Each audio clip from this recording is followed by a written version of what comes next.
to support students in a significant way. Additionally, the department has budgeted $1.7 million to support the hiring of 17 multi-tiered systems of support coaches to assist school districts and schools across the state to address the immediate needs for additional interventions in the recovery phase of the pandemic. The department would enter into a contractual agreement with an NCHE institution in order to hire and train these 17 individuals, recognizing that the hiring would be limited to the terms and conditions of the contract and the immediate needs of the state. $150,000, as I mentioned previously, was budgeted to expand Infinite Campus to provide additional information to our school counselors and nurses so that they can better address the needs of students and identify students in needs of additional supports. The budget amendment also includes $330,000 to sustain Safe Voice. This includes additional funding to continue the funding of the Safe Voice platform, which has been previously provided through a grant to the Department of Education, and that grant is expiring on December 31st of this year. The $330,000 also includes $140,000 for DPS personnel so that they would have funding necessary for their personnel dispatchers who answer phones 24/7 for the Safe Voice program. I would note that in the Department of Education's budget hearing, we were asked if the general funds we had requested through a budget amendment in the governor's recommended budget could be replaced with federal funds. Including these dollars in this budget amendment is reflective of honoring the request that was received from LCB staff. Additionally, I would note that it is my understanding that DPS did have a budget amendment that was approved during their budget closing hearing that would fund the $140,000 for the DPS personnel. And we also appreciate the fact that the money committees may choose to proceed differently when they get to full committee closing based on the availability of federal funds for this expense. The department has also budgeted $380,000 to support restorative justice activities. This would result in a contract with a national provider to provide evidence-based training and coaching for school district staff and school resource officers across the state, with the goal of creating approximately 20 trainers in the area of restorative justice and practices to assist staff and students through the recovery and renewal phases of the pandemic. This expertise is a significant gap in the state of Nevada, and it often hampers our efforts to advance equity and decrease disproportionality in student discipline. Are they addressing that? By setting money aside, not the work, right? Professional development for educators in addressing learning loss. The department has recommended $1 million for professional development focused specifically on the science of literacy. The intent is to contract with external experts in the area of early literacy and the science of reading to support resources that would allow for professional learning opportunities to be implemented statewide at no cost to the educators who are receiving the training. Yeah, I understand that they're not working with those children that are generating the money. Accurately assessing reading proficiency and providing interventions and supports to improve student outcomes in reading that may have been impacted during the last year as students were learning in a variety of settings. Within the priority area of access to high quality and instructional materials for educators and students to address learning loss, the Department of Education has budgeted funding to continue contracts that were previously established early in the COVID-19 pandemic. That would include an additional $2 million to expand the contract with Canvas Learning Management System. This was previously funded at $4 million for a 2-year period of time. This would allow us to extend the contract for a third year. I would note that I don't see any evidence for school districts that opted into this service, and it is allowing to simplify the process that teachers utilize to evaluate learning and to provide educational materials to their students. Currently, there are over 550,000 users using Canvas across the state. This includes educators and students from various school districts and charter schools. The department has also budgeted an additional $1.5 million to continue access to the MyOn digital library. In January, the Interim Finance Committee approved $500,000, which would allow the department to provide these services for a 6-month period beginning in January. Do you hear the Black community's voice at all in her stuff? Whatever she's presenting is crazy stuff. Would allow us to continue the because contract I don't know how for they're an not additional training year the staff that through have to June work with the 30th, children. 2022. They need training. They don't have to pay their training back. They're not making a difference. The MyOn digital library does provide students access to thousands of materials that are available online and can be downloaded to be reviewed at a later time. Nevadans so far have read more than 40 million minutes since the implementation of the MyOn programs and services.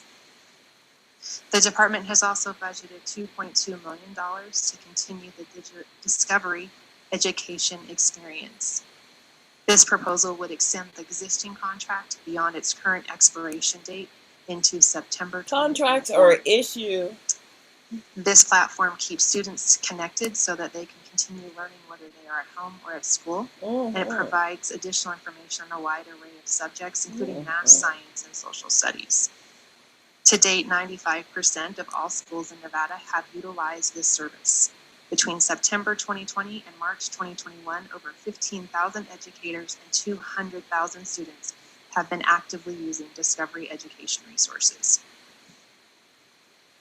Within the priority area of supporting parents, families, and communities, the department has budgeted $2 million in total for translation services. $470,000 is projected to be expended from ESSER 2. They just talk about the money going out the door. They don't ever talk about the work. You're not going to hear about the work, and you can't measure the work that they're doing because you don't know. And this is the crazy stuff that goes on. Just trying to share. It is crazy. You can see how the programs are established at the site level from what she's saying. Then share with me. In order to be able to better communicate with all that we serve in and across our state. The department is also budgeted $810,000 to continue the work of the Nevada Digital Learning Collaborative. This collaborative was formed early on in the COVID-19 pandemic and has allowed subject matter experts to come together to begin building out digital learning materials and to provide professional development to teachers who are learning to teach in a digital platform, learning how to better address the needs of students. Within the area of access to adult education and workforce development opportunities, the department has budgeted a total of $450,000, which would be paid for through a combination of ESSER funds and ARP ESSER funds. These funds would be awarded to the Jobs for Nevada's graduates to use the Pathways to Careers to develop an education-focused labor market data dashboard, which could then be used to align CTE courses and pathways to the local labor markets and assist students in finding employment opportunities.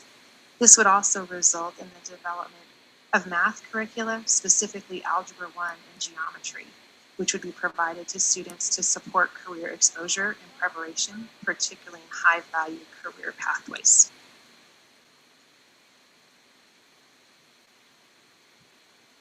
Madam Chair, would you like us to pause at the end of the first budget amendment or continue through the second budget amendment and hold questions till the end?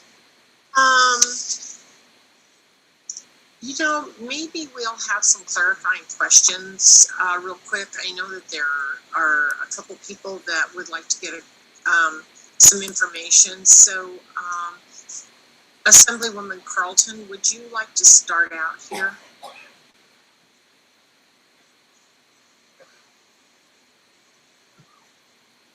Thank you, Madam Chair. I appreciate that. So I think one of the overarching questions, the 60,000 view question is, these are one-time dollars. And I appreciate the rundown of where we're looking at putting some of these dollars, what some of the suggestions are. So It's my understanding, because they're one time, these will not get built into the base in an ongoing fashion. That's the first part of the question. But some of the dollars are being used to, I'll just use the term backfill, where some cuts were. So in essence, those will still be part of the base in the future. So could you expand upon that, please? Heidi Hartz, for the record, you are correct. Because these are federal funds, they would not be built into the base budget moving forward, with one caveat. And that is, as we move forward to the 23-25 biennium, if we do have any remaining funds available, they would be in the base budget, but they would be found within budget account 2710. So they would be easy to isolate and to identify that these are indeed one-time funds and not intended for ongoing expenditures beyond the period of performance identified by each of the federal pieces of legislation that authorize the funds. For the funds specific to pre-K that are serving as a backfill, they are indeed one-time in nature. And so the department would continue to look for alternative ways to fund these types of services, recognizing that moving forward it may be necessary to request a budget enhancement to restore some of the funding that may have otherwise been available for pre-K services in the upcoming biennium. And thank you, Ms. Hartz. That made it pretty clear for the record. And for those that will be here for the 23-25 discussion, I think they want to be cognizant of the fact that because they're one time, they will be included, but I think we have to be very careful about that base discussion, because we'll be growing something without knowing where we're going to fill it from. So thank you for clarifying that. A lot of my other questions, Madam Chair, actually go to individual specific, I guess we'll call them programs in this. So I'll wait till later, but I just wanted to get that addressed right off the bat. Thank you. Thank you very much. And I just wanted to give people a time to get a little bit of clarification, and then we'll move on and we'll have more questions at the end. Assemblywoman Denise Thompson, did you have a quick question? Mine were more about the conversations on the programs and the specific budget amendments. So if you are going to take that at another time, then hold on. All right. Anybody else have a clarifying question before we move on? Okay, not seeing any hands. I think most people have questions on programs. So, Ms. Hart, if you'd like to move on, please. Thank you, Heidi Hartz, for the record.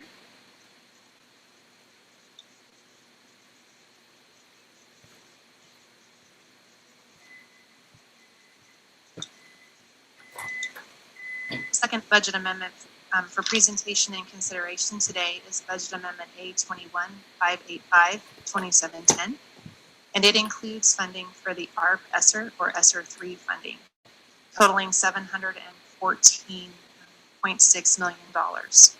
This includes funding specifically for LEA allocations as prescribed by the federal law, totaling approximately $643 million. Funding for the Department of Education for the SEA reserve, totaling approximately $53 million, and then funding for the Department of Education administrative costs at approximately $3.6 million. If this budget amendment is approved, this will allow NDE to obligate the funding that has been awarded to the state and released for the state's expenditure as of March 2021.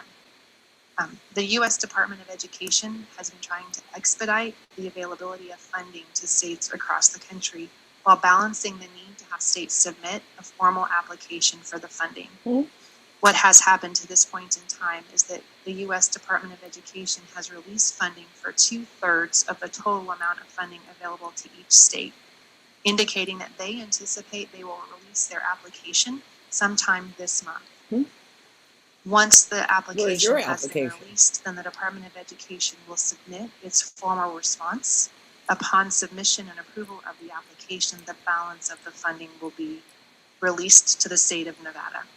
I would like to note for the benefit of the subcommittees that this budget amendment reflects the projects and priorities that have been identified and vetted as of April 1st, 2021. Hmm. The Department of Education continues to work on a daily basis to develop the programming and the expenditure plans that would correspond to addressing the priorities that have been identified in ARP. We have been updating our plans and activities based on input we have been receiving, and we intend to solicit larger stakeholder engagement prior to They intend to let y'all in, my Negroes. Larger, once they get the money in their hands, larger. So the funding for the school districts would be available for the school districts to submit an application indicating how they would invest those funds to benefit the needs of their students. The ARP funding has been particularly targeted at identifying learning loss and promoting enrichment programs through summer school, extended day learning, and other additive learning opportunities. For statewide investments, the Department of Education has identified four projects for your consideration in this budget amendment. Who is the donor's choice? Those include additional funding for translation services. As I mentioned, the department has identified that this is a tremendous gap for the Department of Education, and one we are very focused on addressing as quickly and as thoroughly as possible. It would also include funding for Education First, or a partnership with Donors Choose, and the balance of funding for the Youth Careers Pathway platform that I previously discussed that would be developed in partnership with JAG. Again, the Department of Education did provide one-page summaries for each of these projects to your staff, but I will go over them quickly for the benefit of the subcommittee and those who are viewing and hearing online today.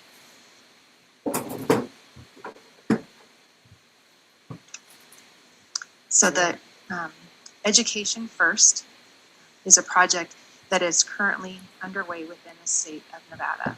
Wow. FIRST stands for Inspiration and Recognition of Science and Technology. How's that working for the black children? This is a robotics community that prepares young people for the future. Not working for the black community, though. Inclusive team-based robotics programs for students in pre-K through grade 12 that can be facilitated in a school or in a structured after-school pre-K to grade 12. How many blacks are in this program? Tesla has currently invested in establishing the Education First program in approximately 200 schools in our state. With the additional investment of $10 million over the course of 2 years, the state will have the opportunity to expand this investment so that every pre-K through 12 school in Nevada would have access to this beneficial educational program. Not yet, though. The Department of Education has also budgeted $8 million for a collaborative partnership with Donors Choose. In the past, Donors Choose has had successful partnerships with counties across the state where they have invested ESSER funds to directly fund projects identified by teachers in response to the COVID-19 pandemic. Isn't that amazing? Nevada has been invited by Donors Choose to be the first state-level investment opportunity in teachers' projects. Wow. With the recommended investment of $8 million, this would create the opportunity for Donors Choose on behalf of the Department of Education to fund approximately 10,000 teacher projects at an average cost of $800. Flexibility. Each. The ability to serve or to provide funding for 10,000 projects would represent supporting approximately one-half of the teachers in the state. How's that working for the black community? This would allow teachers to identify projects or needs that they have as they continue to provide educational services in their classrooms or in hybrid settings. We haven't heard about it. And as I mentioned previously, we did include the balance of funding for the Youth Careers Pathway in the ARP application. Oh, Youth Careers Pathways. Wonder where the data is. Once the Department of Education has submitted its application to the U.S. Department of Education and received approval to obligate all of its funding, the department will return to the Interim Finance Committee to request approval for the remaining ARP funding. Black people have not been invited to the table yet. To be at an amount of approximately $357 million, and it would include the remaining 1/3 allocation for the school districts, totaling approximately $322 million, the balance of the SEA reserve totaling approximately $34 million, and the balance of the SEA administrative costs totaling approximately $1.8 million. Mm-hmm. It's only With money. that, Madam Chair, we'd be happy to answer Doesn't any represent questions services. specific to this budget amendment or to the project's No proposed services for the funding Black through both community. budget amendments. Just because you say what you're going to do, you I haven't appreciate provided that. any Thank you very evidence much of what for you're that doing. information. And I New day. believe Assemblywoman Garlow, do you have a question? Thank you, Madam Chair. Yes, I actually have two questions. The first is regarding the expanding access to the college level coursework that was for 1.6 million. Could you elaborate a little bit more on how that would expand the dual enrollment programs? Please. The requirement under ESSA. Please explain. Heidi Hartz for the record. This would provide an opportunity for more students across the state of Nevada to have access to dual credit courses. Currently in the state, we have a variety of options that are used to provide dual enrollment to our students that varies by school district. This would allow us to establish some uniformity and then also to make the opportunity again available to more students. Wow. Where's your data? Thank you Free for that money. answer. And then going on to the Uniform Financial Management System, since it's been delayed, do you have a revised timeline for implementing it? It has to be approved Heidi first. Hartz for the record. When the Department of Education previously requested funding during the 2019 session, our goal was to be able to implement that within the biennium. Right. So we would still hope to be able to implement that within the biennium. If not, then within the funding period that's been established for the federal funding sources 2 years. that would be utilized for this purpose. They just want to use the money any kind of way they want. Thank And you that's very what they've much. done. Not addressing learning Thank you loss very for much. African And I'm American going children. to jump in there really quick because Jump in there. I want to know what factors are going to be considered when you allocate the mental health funding. Me too. And it will be across the state, am I correct?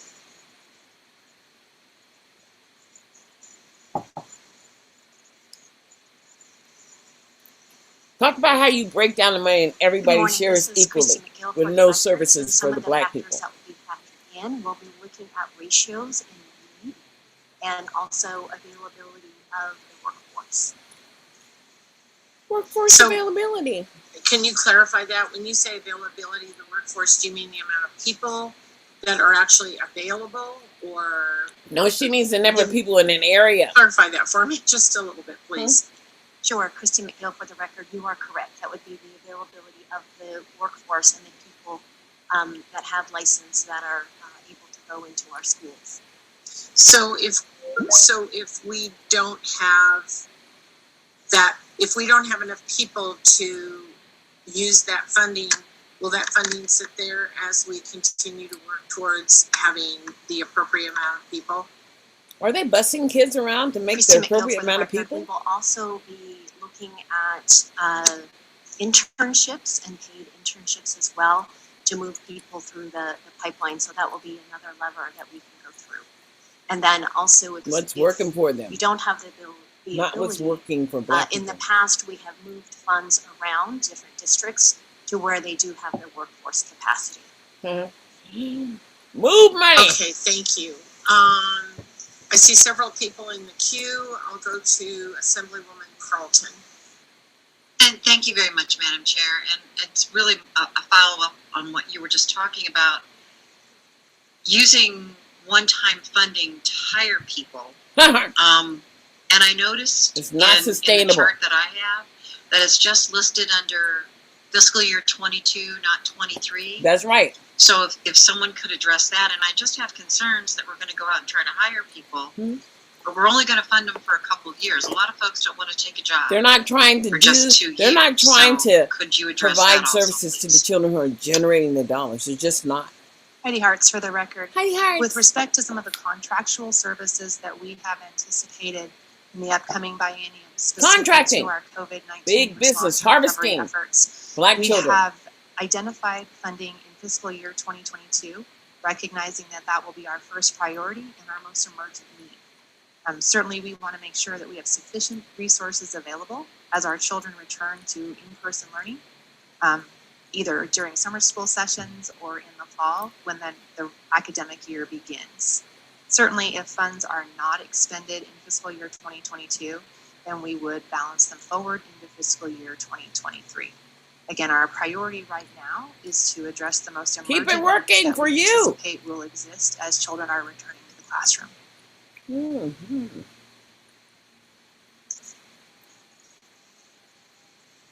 And thank you, Madam Chair. So that answers the question. So the proposal is funding it in 2022, and then whatever's not used roll into 2023.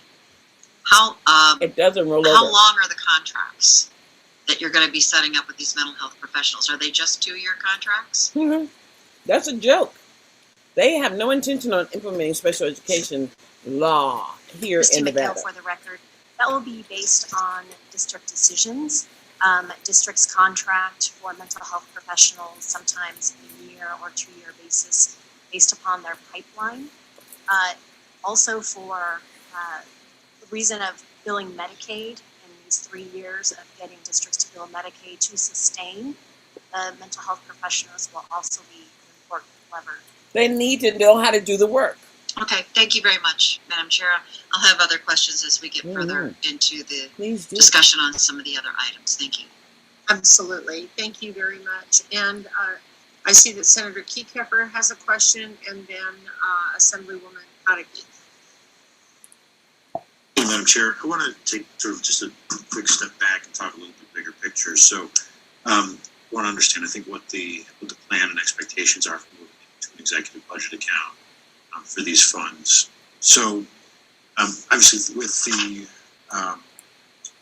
ESSER 2 funds, those are being allocated basically on a line item basis, considering what's in the budget amendment. From what I understand, there might be a little bit left over that we haven't authorized the budget amendment. But in the ARP funds, it looks like there will be probably at least $80 million that are not state funds that are not accounted for yet. State dollars not accounted So for. what?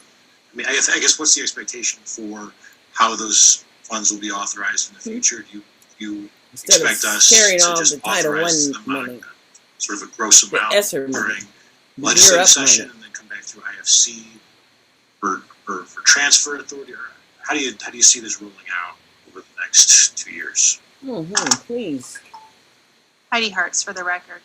With the submission of the budget amendment for the ARP funding, we're hopeful to establish revenue and expenditure authority for the funds that have been released to the state of Nevada. We recognize that we have not fully justified all of the expenses, certainly for the SEA reserve or the SEA admin costs. That's right. And the Department of Education would continue to work with the Governor's Finance Office and the Fiscal Analysis Division to continue to provide information to the members of the legislature. As I indicated in my prepared remarks, the Department of Education continues to develop those financial and programmatic plans on a daily basis. So what's reflected in this budget amendment is where we were as of April 1st. Work has continued each and every day since then as we continue to identify and fine-tune the projects and activities. With respect to the remaining funding that has not yet been made available to states, including the state of Nevada, more specifically the Department of Education, we will come back to the Interim Finance Committee with a work program to specifically request the Revenue and Expenditure Authority for those remaining funds. Learning So loss. for the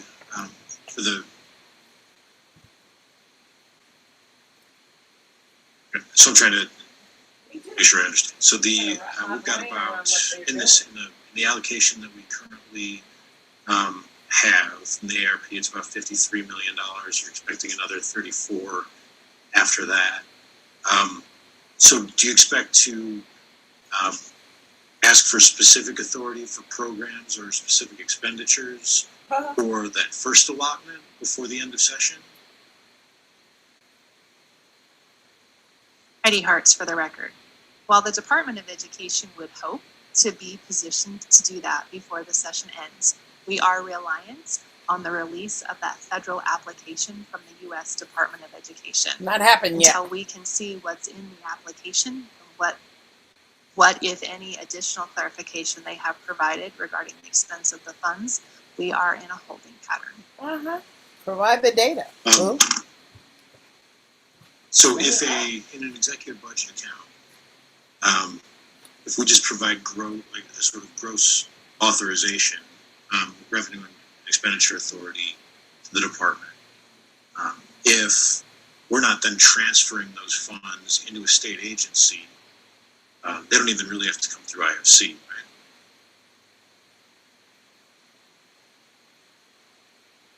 Heidi Hartz, for the record, the recommendation and the budget amendments are to make budget account 2710 an executive budget account so that it will continue to be reviewed by the interim finance committee as additional funds are received, and changes in expenditure plans require approval. So any allocation out of the account will require approval from IFC, even if it's not to a state agency, if it's granted to an LEA or a nonprofit or a contract. Heidi Hartz, for the record, it is my understanding that yes, before any funds would be expended from this account, the interim finance committee would have the opportunity to review the proposed expenditure plans. The efficiency that this process creates is that rather than bringing forward work programs that would add funds into the superintendent's budget account and the school support account and the grants management unit, is that we would simply say these expenses are being incurred from this budget account to support these 3 federal grants. So it streamlines the efficiency and effectiveness from a financial reporting and accountability process. It also streamlines our processes for accounting for the funds and processing reimbursements. Yeah, they're not providing services to all children. I appreciate that. I don't want to end up back in a scenario where we were in the summer, right, where we were just being given work programs and it was take it or leave it, and this is how we're going to spend the money. And so I'm just trying to make sure that I understand the process. We're just trying to understand too how they're stealing the money. It's called supplanting, underfunding. Let's Heidi get Hartz, it. for the record, we do appreciate the opportunity to prepare a budget amendment and to provide as much of this information as possible with the hope that it can be built into the legislatively approved budget. We fully appreciate that in the last year we have processed approximately 50 work programs specific to the CARES Act. That's a great deal of work, not only to be prepared and to track, but also for the governor's finance office and your staff, as well as those serving on the interim finance committee to review and approve as well. Thank you. That comment wasn't specific to the Department of Education. I appreciate it, Ms. Hartz.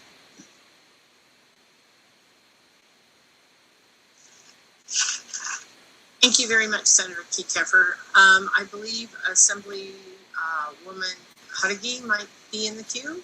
Am I right? Thank you, Chair. And I had a couple of questions regarding ESSER 2. Well, a few questions, if that's okay, Madam Chair. The non-administrative expenses. I just needed a little bit more information. I know the equity consultant, there's $75,000 in 2022 and then $50,000 in 2023. And from the information we received, it looks like you guys were contemplating between 2 options, doing either some internal training or some internal and external training with district leaders, and this was specifically to combat the systemic race issues. So can you walk me through a little bit, like what's happening, what those training programs are going to look like, and why this isn't being, I guess, a training that's being provided to all of the districts statewide, and just one of the options is just keeping it internal within the Nevada Department of Education. And then could you kind of walk me through what brought hiring this equity consultant? What kind of, I guess, issues, racial equity issues you guys identified?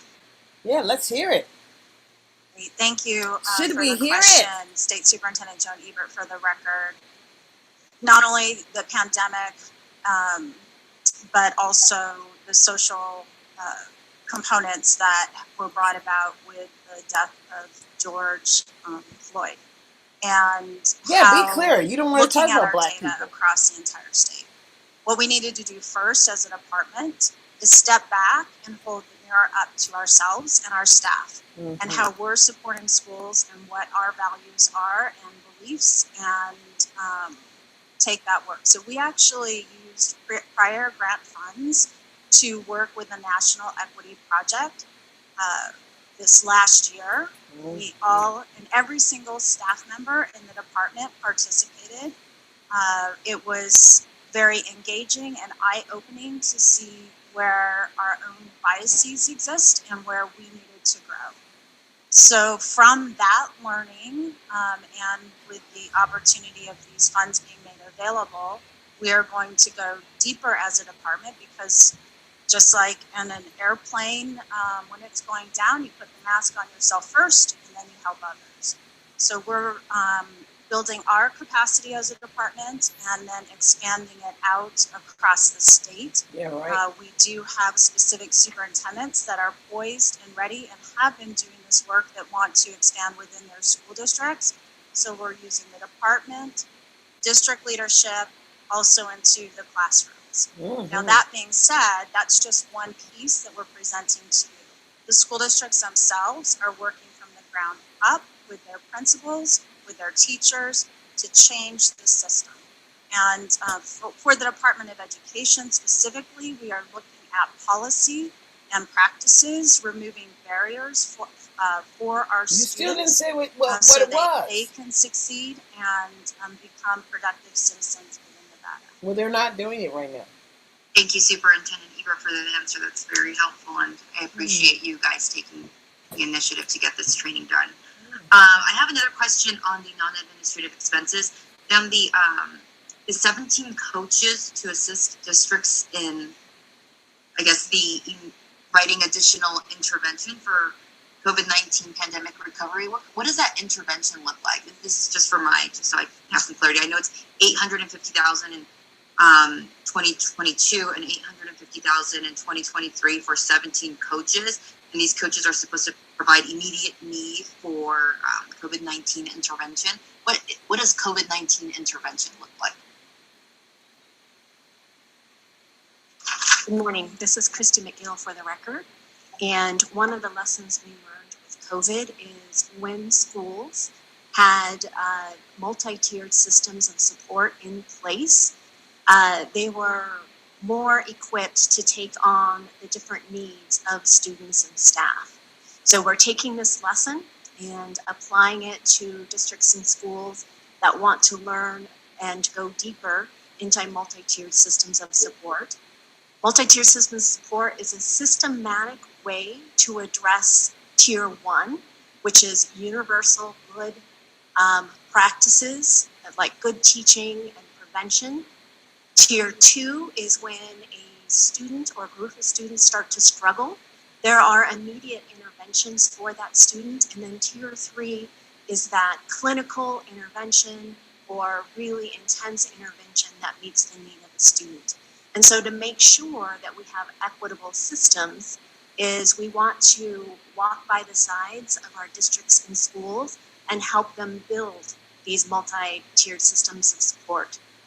Based upon the multi-tiered system of support are our mental health workers and our Medicaid plans. And so having that systems approach will really help. A very concrete example of a district that quickly took on the multi-tiered system of support with their Lifeline project is Clark County School District, really trying to meet the needs of their students in that tier 3 model. Now they know they have to do more work in making sure they have tier 2 services and tier 1 services to get to reduce the number of kids needing those tier 3s. So it's a complete system. It takes time to build out. We need the additional people to meet the schools and the districts where they're at and to help build that systemic approach. It wasn't built Thank you, and Madam Chair, if I could just 2 more questions. Yes, please go ahead. If I What could have we been interject doing just all one this time? thing as an educator right there, Assemblywoman Howdy, if you'd so indulge me, I just want to make sure that for non-educators, the tier 1, tier 2, and tier 3 system is something educators know. That's not just an NDE thing, or it's not just a COVID thing.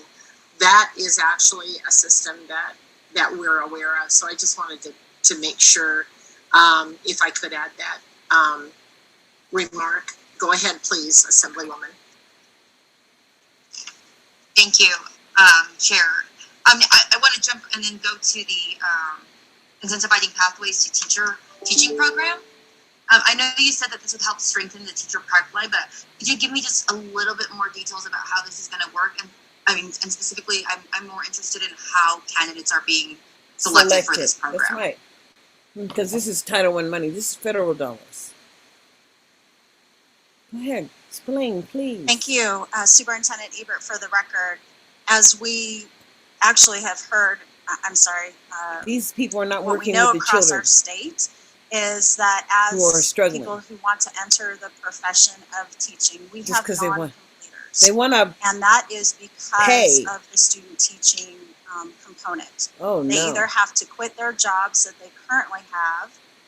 Well, that's and a then choice. They no longer have income. But that's a choice, participate isn't it? in A student choice in the teaching career. or That's what to young find a people new do. job.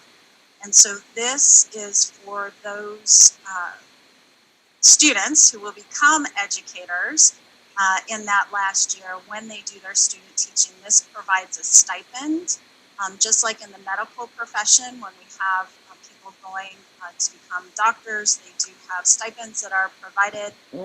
This is to help with our teacher pipeline and so that we will have. They don't even have to work with the children who are generating the money. Earlier, That's the funky also, thing about it.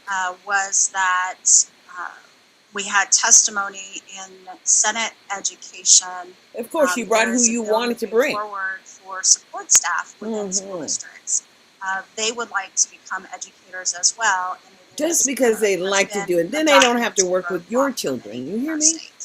They're not working with the black children. They don't have any data. That live in Nevada, that participate in education, they stay here in Nevada, and that's what we are hoping to continue. Hoping, hope. Thank Not you, changing Superintendent Ebert. anything. And I guess that sort of answered the first part of my question, but the second part about how candidates were selected. So this is going to be available to every student then that's in their last year, or is it just going to be available to those that you guys identify as non-completers that maybe dropped out or?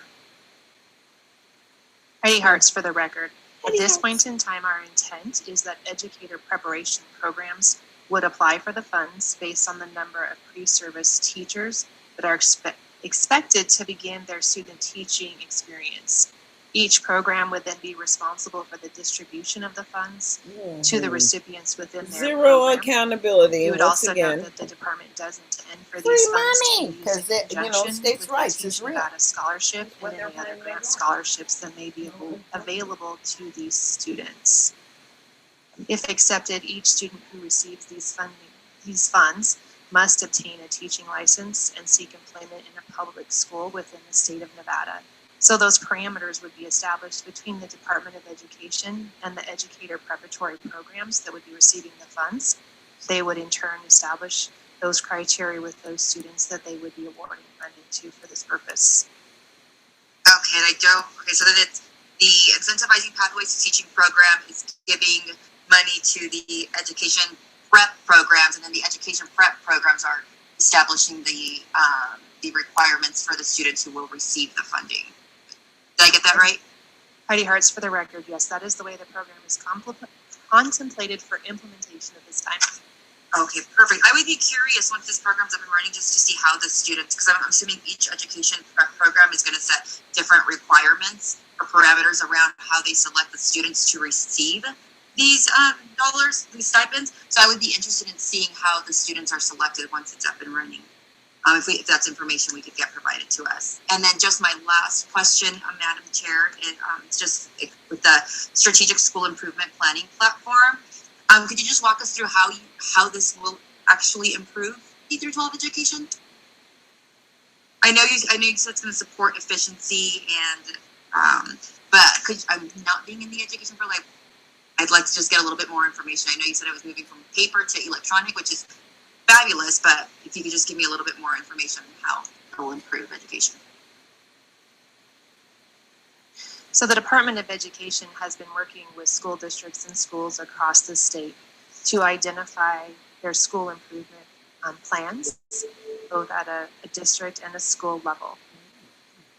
As we've been working with the school districts and schools to improve the process, we've made tremendous progress and great strides in creating consistency, transparency, and establishing opportunities for mutual support in working to ensure that we are investing in improving each of our schools across the state. So the ability to purchase or build out a statewide digital platform for the collection of these plans, and then to also collect comprehensive needs assessment information, will be incredibly helpful because it will allow the information, again, to be collected in a digital platform. It will be something that can be easily updated or modified, and it can then be used across the entire department for applicable projects. Currently, we have a variety of grants that have a needs assessment component, and our local school districts must respond to those needs assessment components each time they're applying for federal funds, and that can be quite a cumbersome process for them. So having this digital platform will create efficiency for the school districts as well as for the Department of Education, and it will allow for consistency across the entire state because the components of those plans will be uniform in nature. Thank you, Ms. Hartz. I appreciate your answers. Okay, Madam Chair, thank you so much for your indulgence in my questions. I appreciate the time. Thank you very much. And before I think Senator Ratty, did you have a question? And then Senator Seegers-Gansert. Yep, just a couple quick ones, just so we just make sure we get on the record. Could we just talk a little bit about the duties and responsibilities of each of the 8 contract positions recommended using the elementary and secondary school emergency relief funding?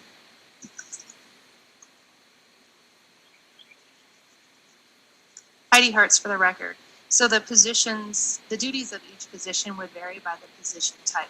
For example, we have requested funding for 2 management analyst equivalents that would be located within our grants management unit. So they would be responsible for administering the subgrant agreements from a financial perspective with each of our local educational agencies, processing requests for reimbursement, tracking the expenditure of the funds, and ensuring that reports are collected as needed to satisfy the reporting requirements of the federal government and any state required reports. Similarly, the educational program professional equivalents would also support subrecipients in the development of their proposals for the applications for funding. They would also assist in reviewing any reports and reviewing any proposals to revisions in the intended scope of work for each subgrantee. We did request funding previously and would continue to fund a project manager who would be responsible for the daily oversight of the 3 federal funding sources and making sure that the Department of Education continues to meet the various reporting requirements for each of the 3 sources of federal funding, and making sure that the work that the department is doing and in turn our subrecipients and our contractors are consistent with federal and state regulations and guidelines. A number of the projects that were discussed today would be led by contracted staff. Again, the work that they would perform would be specific to the project that they are assigned to. Thank you. And then on the high school graduation incentives, how are they going to be allocated and provided to students?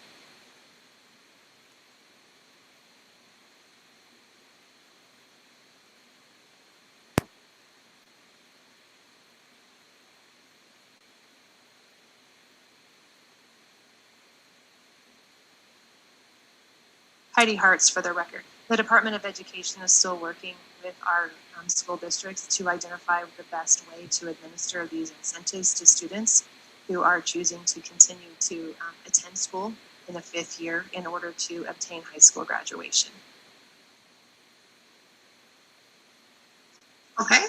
And then finally, can you just talk a little bit about the timeline of when the department would determine how to use the remaining 2.9 funding that's available, 2.9 million, I should say, funding that's available for unadministrative expenses?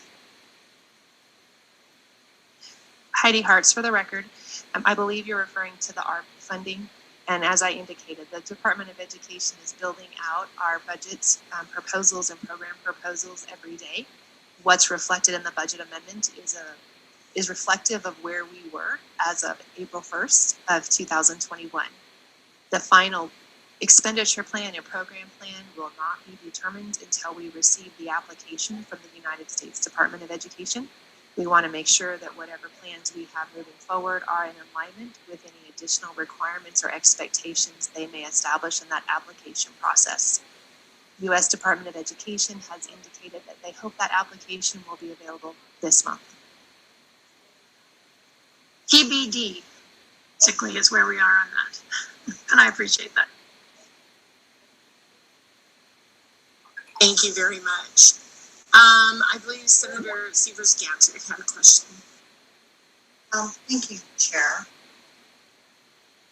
So there's hundreds of millions of dollars that are coming down to the state, and I think, kind of backing up, the Department of Education has a certain role, and then you've got your school districts and so forth that have certain roles in how to best use this money. And today, we have, I think it's 20 different programs. When I look at these programs, it looks like about 12.6 million go to students, whether it's the fifth year seniors or incentive programs or dual credit. And then we've got about 3.75 for mental health, and then 21 million for the teacher pipeline. And then we have, I think, about $80 million that's yet to be allocated. So one of my questions is sort of in the definition of what's Department of Education, and the rest of it is like platform and software and things like that. So I guess sort of the broad question of the role of the Department of Education, and then also the metrics around how this money is spent. And I'm sure the federal government's going to require some metrics, but tracking the money and making sure that it's being utilized and that we have some successes, whether it's the fifth year senior program or we have very little information about what these incentives can be. And I think that was $4 million. It was quite a bit of money to incentivize kids, I think, to go back to school and to finish. So I just want a little discussion about the metrics and the role of the Department of Education. Because after this money is spent, there's another $700 million or so that's going straight to the districts. So could you help me with that a little bit?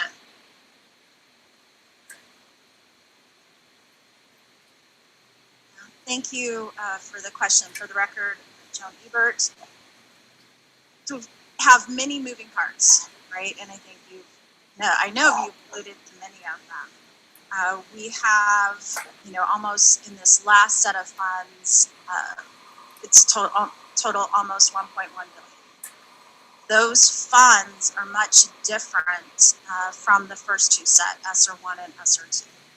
And the fact that there are components, not only the Department of Education, but the school districts themselves must receive community input. And they also must, to your point, look at data and information before deploying projects and whatnot. There is also in this last set of funds, which they did not contemplate in the first two, ESSER 1 and ESSER 2, in that 90% this time, 5% must be identified for learning loss, 1% for summer, at least 5%, at least 1% for summer enrichment, at least 1% for after school programs, at most 2.5% for other state activities, and then you have the administration overhead as well as the non-public school funding as well. In those funds, we are to also look at equity allocation. So these funds are made available, but the application for them has not been put out, as Deputy Hartz noted. We're hoping to see that this month. So we're moving forward with what our current understanding is with the law. And then once we receive final confirmation through guidance, we'll continue to move forward. The funds that go to the school districts are reimbursed. So I think some people have asked quite a number of questions of, do the school districts, the 90% is allocated to the school districts. However, it is not just given straight out. It is in a reimbursed fashion with the Department of Education. And so we always look at those components to make sure they are allowable expenses that have been put out there. With all of these moving parts, and you can see the Department of Education, the thought process being building out the infrastructure so that we can then serve and support long term. Also building capacity within the school districts themselves, and then building out the pipeline for the workforce. Those are the main components that we've been looking at. We'll continue to monitor and report back to the legislative body on our progress. So thinking about the funding formula that we've had in the past, now we've got the people-centered funding plan. Some of the cuts that have been proposed are to the read by grade 3 and also the class size reduction. And that's been part of the role of general fund and the Department of Education, is to make sure that we've got funding for those types of things. And so we're moving to this new formula, but we're cutting some of the major components of what we've had before. So have you considered using some of the Department of Education funds, so your allocation, to restore some of the programs that we know have been very helpful to our districts, to our students, really? I mean, when you think about literacy and math and how they cut those programs. What really moves the needle on students' student outcomes. Thank you for the question. For the record, Superintendent Ebert. Yes, we have, as you can see first in the governor's proposed budget, those components that are there. In these dollars, the pre-K, expanding pre-K seats, not only includes restoring those seats, but expanding.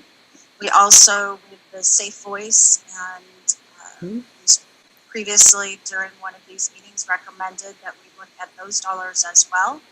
And so PK, those components, the learning affected loss, that has transpired across our state, and then also continuing the infrastructure. So those are just a few that I would note right now. If there's one specifically that you would like us to dive into, I'm more than happy to. But the overarching, looking at the goals within our own state. Not the federal role, right? In education. You don't talk about the requirements. Direction as well as how we have proceeded. So thank you. And, kind of circling back to some programs that we know have been successful, like the Read by Grade 3, and then we know that it's helpful to have smaller classes. I think it is. I think there's all the evidence to support that. I'm hopeful that you can consider that with the other $80 million that's unallocated right now, because I think literacy is important. And when you look at our numbers, you finally are on par, fourth graders. You do the NAEPS test. And if you look at the curve, that went up. When that was converging with the national average, math actually changed its trajectory too.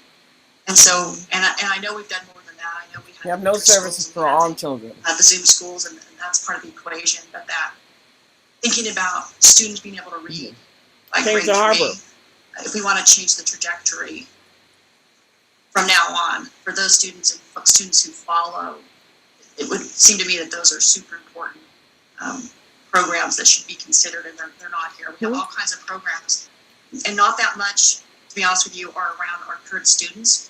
And the pipeline's super important. So about half the money is pipeline, and then we've got the mental health, and we have a lot of platform and software dollars, and only about 12.6 around the fifth-year students, the dual credit, the pre-K, and then the $4 million for incentives. So, and again, it's sort of what role does Department of Ed have, and what have we done in the past that's been successful? So I'm hoping that you consider those programs. And then my last comment, or was kind of the first comment, but I'll circle back to, was around the metrics, how we use this money and success that we have, because maybe there's some things that we want to continue to do as we help to bridge this gap, right, in education. So how do we get this recovery on the road, and then continue to reset the trajectory of how our students are performing in our state? Thank you.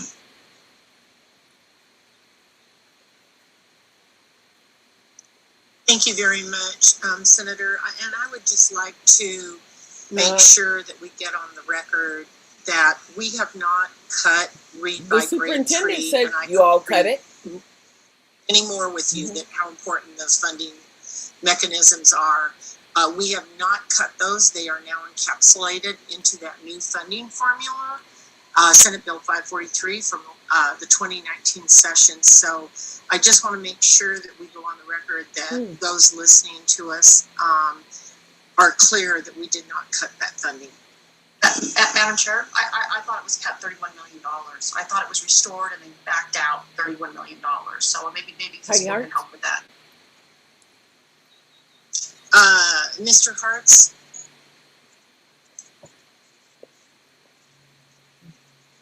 Yeah. Madam Chair, I would defer to Ms. Mangova if she has the answer readily available. If not, we will provide it to you. Thank you. Ms. Mangova, do you have that? That's right. For the record, Jamie Mangova, it is Reduced. my understanding that it was reduced in AB3 during the special session, but the governor recommended budget recommends to restore that funding and to be transferred to the People Funding Center funding plan. It was cut. But to give you a more accurate details, we could follow up with that. Yeah, I think we restored it and then I think we cut it again. And so I think that's the piece that we need to figure out whether we did or not, because I believe that there was a restoration and there was about a $28 to $31 million cut when it got transferred over. So Thank you very much. And we'll go to Assemblywoman Carlton, please. And thank you very much, Madam Chair. And I had some questions, but just to follow along this conversation, we're not done with that yet. It's just mid-April, so to start characterizing cuts before we finished our work, I don't really think is appropriate. It sends the public the wrong message. So I understand where we are with it, and until we finish, that decision hasn't totally been made. I think my questions are more along the lines. I'd like to get into some of the components of some of the funding and the non-administrative expenses. And Me neither. I'm going to be really honest with you. I had never heard of Donors Choose before, and they're proposed to get $8 million, and it's going to be $800 to be distributed to 10,000 teachers. That's less than half of the teachers in the state. And we know the complications that we ran into when we tried to give $500 for supplies or $300 for supplies to teachers, and the accountability and making sure the money actually got spent on the projects. So if someone could just kind of walk us through exactly what this nonprofit will do, how they'll make sure that the money actually goes to the projects, what the reporting and the deliverables will be back to the state as far as these dollars go, because even if we give them to someone else, it's still ultimately our responsibility to make sure that those dollars get spent appropriately. Thank you, Assemblywoman Carlton. For the record, State Superintendent Ebert. So? We as a state have been using Donors Choose for many years. We've actually That's great for you. It's not working, but it's not working for the Black community. That's the real deal. For projects, and this is a global entity. We have 9 school districts that are actually signed up as partner school districts. And so what happens is that a teacher makes a determination that they want to do a specific project within their classroom, whether it's a garden. We have flexible seating that teachers have proposed for their classrooms. And the average, the data that we worked with Donors Chooses through all of these thousands of projects that teachers in Nevada have applied for, the average first time asked is right around $800. So that's how that $800 came about. What happens is a teacher puts in online that they would like to have a specific project funded. They then work get a reimbursement with the Donors Choose staff, and whether it is ordering textbooks for not textbooks, excuse me, additional supplementary materials, all of those components. They build out the project. They identify all of the components to deliver the project, and then donors choose. So the teacher now does not have to do any of the ordering. Oh, what a wonderful contract to just be a person to ship on, and they're going to get paid. Yeah, right. Pandemic, what a wonderful contract. Materials directly, in some cases, to teachers' homes, so that they can use, because they were not in control of who's been making the money. I'm proud to say that during the pandemic, you're not going to end any contract a decrease in or for the requests for contractor. donors choose an projects, option. but Nevada saw an Failure increase is an option.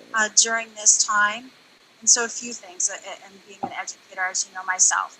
Number one is it starts with the teacher and the classroom identifying their desires to carry out a project and their desire. Number two is they receive supports from Donors Choose to build out the project. There are people that review the projects and say, hey, maybe have you thought about X, Y, Z, so that it is a complete and comprehensive project that they apply for. Number three, the teacher, me as an educator, I do not have to do all the ordering and hope that it gets shipped. All of that is handled by Donors Choose.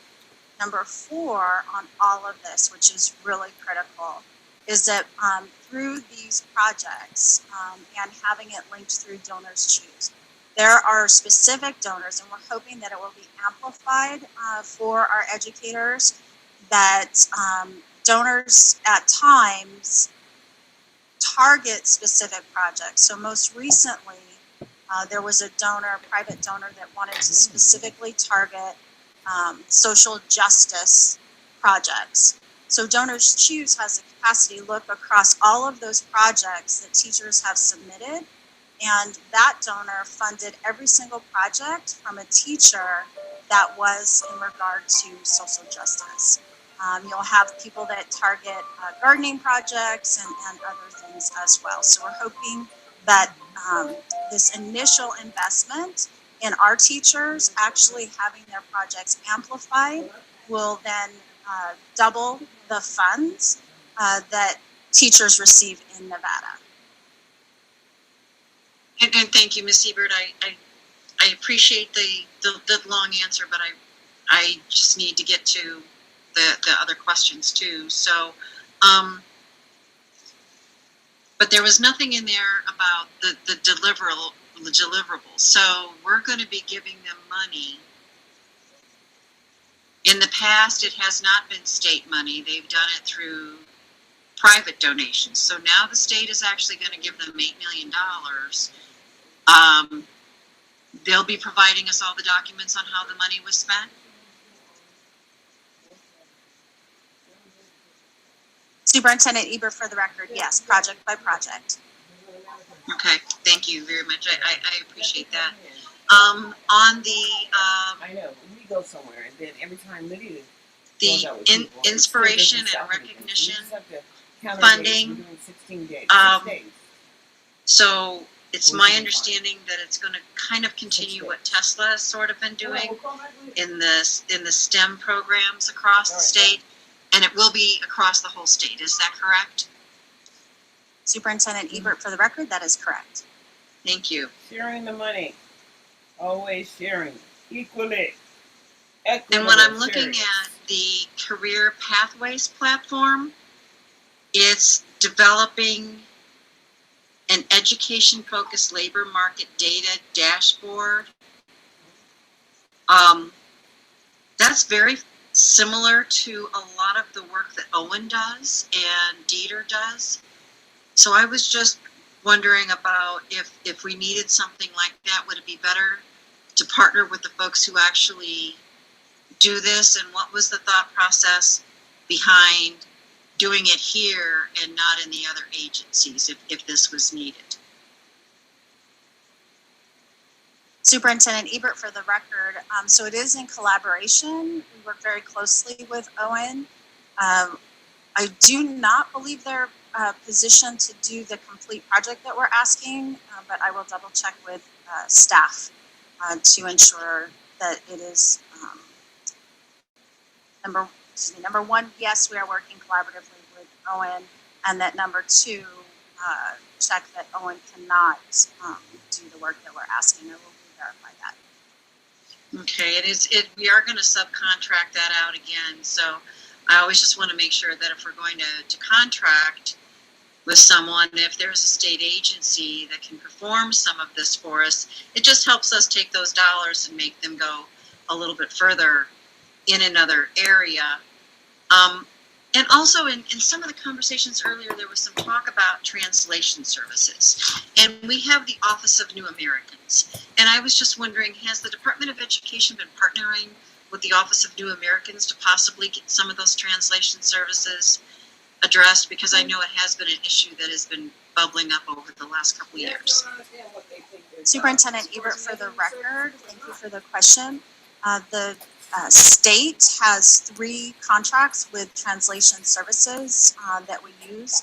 And I believe the Office of New American also uses those contracts as well. Okay, thank you very much. I'm just always want to make sure that when we do send this money out, I see the amount that is going to be left.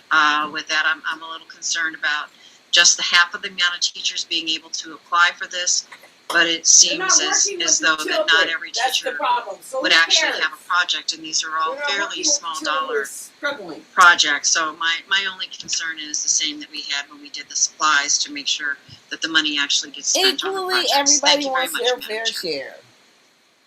Thank you very much. And I believe Assemblywoman Denise Thompson is next.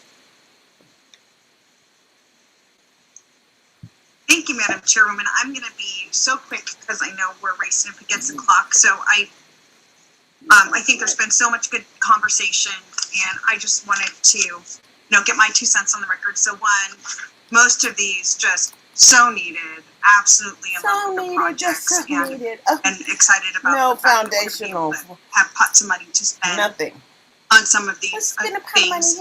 Just a couple of things that are on my mind that I want to get to the top of the record. One of them, Assemblywoman Carlton just touched on, but it was on translation. I think that one of the best and highest uses we can spend on some of these federal dollars are on the tech and software, paying for the services within translations, within our softwares, because we just, no matter what we do that we think is equitable, if we're only speaking it in one language, then it's not equitable. And so more than anything else, it's a software application now, and anything we can do to help the districts or school districts pay for those packages or pay for those enhancements to get lots of languages, then let's do it. That will serve us well and serve us exponentially down the road.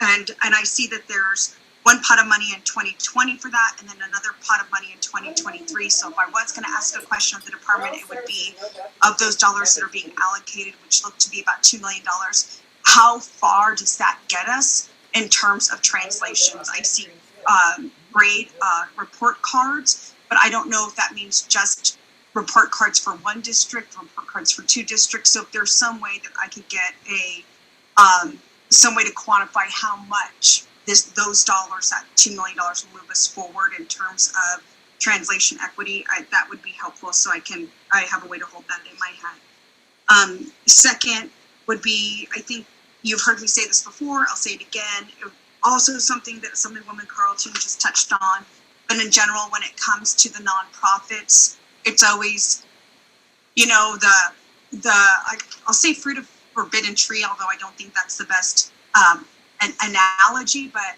there are so many nonprofits out there that do wonderful, wonderful things, and then we're the state, and some of the stuff that the state funds is not so exciting and sexy and glamorous and like these one-time specific pots of money. But what we do is really important, right? And so I think that before we look at funding nonprofits to do the work, we look within ourselves to say, how do we do this work? If we're missing a piece like science and robotics, then how do we organically support the programs within our school districts that do that anyways before we look to an outside nonprofit? Because the more we can do to build up our own infrastructure, the less we're going to be dependent on looking to outside organizations to do that for us. And I just believe that that's our mandate to try to make all of that happen. And then also with that science piece, I know that when I was out last year, when I could go to a school in Sun Valley Elementary School, I was talking to that principal about what she needed. She said, we need help with dollars for science because we've got teachers that have to teach a science curriculum and we don't have one. So the schools that have more money can purchase those science kits. They can purchase little erosion kits, or they can, purchase trout eggs, and they can do science units. But, we have a whole chunk of our schools that don't have a budget for buying those science kinds of programs. And so I think that, once again, looking at what the need is in the school district and what our principals and teachers are trying to do and allocating money there seems more sense than handing it to a nonprofit. And then I think that's it. Everything else that I kind of wanted to make sure I stated was talked about. The mental health funding as was touched about, just the concern that we're funding it in 1 year and not in the second. And so just once again, a better understanding of how that plays out in the real world with those contracts and those professions we hired. That's all I got.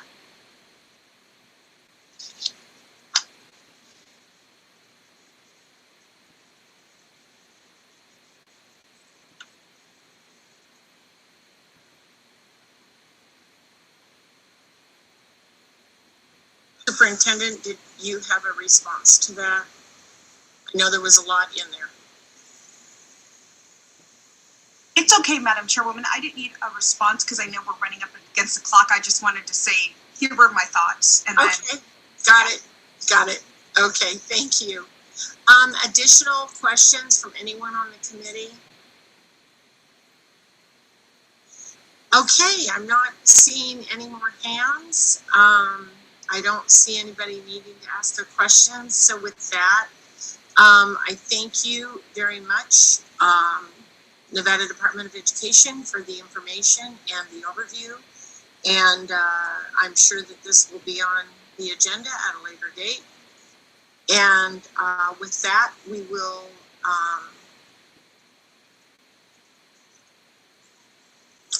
I think I just wanted to make sure I didn't miss anybody. And with that, I believe we can adjourn our meeting today. Madam Chair, would you like to do public comment this morning? I surely would. Chair Carlton, thank you for the acknowledgement of that. I'm clearly not on the game. Thank you so much. And with that, we'll go to public comment. Thank you, Chair Don Darrell-Lou. If you have recently joined the call and would like to provide public comment, please press *9 now to take your place in the queue.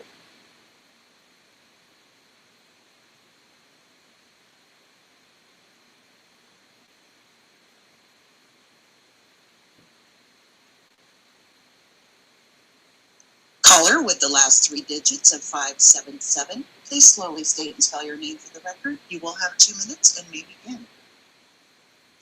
Good morning, Chris Bailey, DALY, Nevada State Education Association, the voice of Nevada educators for over 120 years. While NSEA is optimistic about the availability of $775 million in federal funds made available in the K-12 budget amendments, we are concerned about the lack of educator voice in the development of programming for these significant dollars. Meanwhile, NSEA implores the legislature to continue the work to address structural state underfunding of public education. Since the beginning of the pandemic, NSEA has consistently raised concerns that districts lack resources needed to safely operate school buildings during this pandemic. Educators have also long expressed concerns about education inequities and the lack of social and emotional support for students, both before and especially during this pandemic. Federal ESSER funds provide critical financial relief for school districts to address the impact of the COVID-19 pandemic on students and to safely operate school buildings over the next 2 years. NSEA applauds the leadership of the Biden administration and congressional leadership for making the latest round of funds available through the American Rescue Plan. We also want to acknowledge the work of Nevada's congressional delegation along with our parents, the National Education Association. Leading up to the passage of the ARP, NEA members wrote hundreds of thousands of messages and placed thousands of calls to their representatives advocating for Congress to pass this package containing the largest investment ever in education funding. While the NEA and MCA played a central role in the passage of federal funds, we are concerned about the lack of educator voice in the development of programming for new funds in Nevada. This lack of engagement with frontline educators is concerning the NFPA. This morning's hearing was our first opportunity to hear and use proposed uses of funding, and we still haven't seen any detailed budget documents. This makes it nearly impossible to provide thoughtful input. For example, one of the allowable uses of our funds is the protection of education-related jobs. This is a use where we would appreciate the opportunity for constructive input on proposed allocations. Also, we know these federal funds will only serve as a temporary patch for Nevada's chronically underfunded schools expiring in 2023. Before the pandemic, Nevada ranked near the bottom of the state's most education metrics. And we know that Nevada has the largest class sizes in the country, as the legislature must deliberate a proposed $156 million cut from class size reduction for the next biennium. We ask the legislature to move new sustainable revenue forward to address this structural state underfunding of public education. Thank you. Once again, we are currently on public comment. If you have recently joined the call and would like to provide public comment, please press star 9 now to take your place in the queue.